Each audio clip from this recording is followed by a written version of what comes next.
पता नहीं ऐसा क्यों है हमारे देश में। और कई बार जब खबरें आती तो बड़ा दुख भी होता है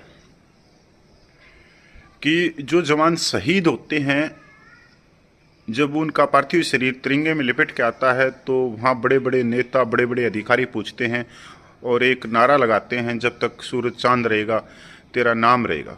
पर जैसे ही वो अग्नि की गोद में गया तो सब उस शहीद परिवार से मुंह फेर लेते।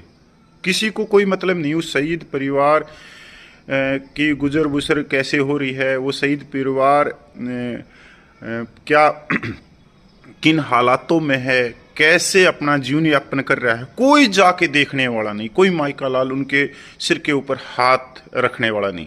पर अगर कोई शहीद की विधवा 26 सालों से संघर्ष करे और वो भी न्यायालय का दरवाजा खटखटाए और 26 साल बाद उसको न्याय मिले, तो मैं कहता हूं ये न्याय नहीं है।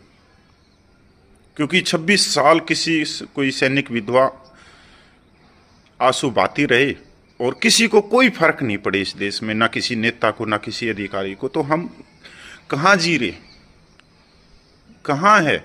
ऐसा ही एक अमर उजाला में खबर आई है, शहीद की विधवा को 26 साल बाद इंसाफ, केंद्र सरकार को पेंशन जारी करने के आदेश। हिमाचल में शहीद हुए थे लेफ्टिनेंट।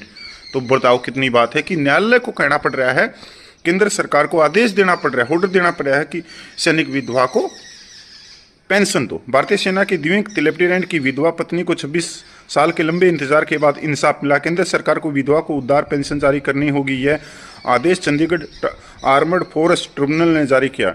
26 साल के लंबे इंतजार और संघर्ष के बाद भारतीय वायुसेना के दिवंगत फ्लाइट लेफ्टिनेंट एस के पांडे की पत्नी रेखी पांडे को आखिरकार न्याय मिला। चंडीगढ़ आर्मर्ड फोर्स ट्रिब्यूनल ने सरकार को आदेश दिया कि उन्हें उदार फैमिली पेंशन जारी की जाए। अगस्त 1999 में हिमाचल प्रदेश के लाहौल स्पीति में बादल फटने के बाद वहां फंसे जर्मन पर्वतारोहियों को बचाने के लिए चलाए गए कठिन बचाव अभियान के दौरान फ्लाइट लेफ्टिनेंट पांडे का हेलीकॉप्टर दुर्घटनाग्रस्त हो गया था। इस हादसे में उनके को pilot squadron leader FS Siddiqui की भी मौत हो गई थी। सिद्दीकी की पत्नी को 2023 में AFT के आदेश पर उदार पेंशन का लाभ मिल गया था, लेकिन पांडे की पत्नी को यह लाभ नहीं दिया गया।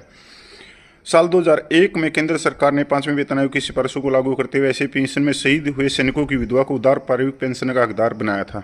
अब ये देखो कि दो सैनिक विधवाएं हैं, दोनों को ही न्यायालय का दरवाजा खटखटाना पड़ा। जब एक को मिल भी गया और दूसरी को फिर नहीं दिया, फिर दूसरी सैनिक विधवा ने फिर न्यायालय का दरवाजा खटखटाया। क्या चल रहा है?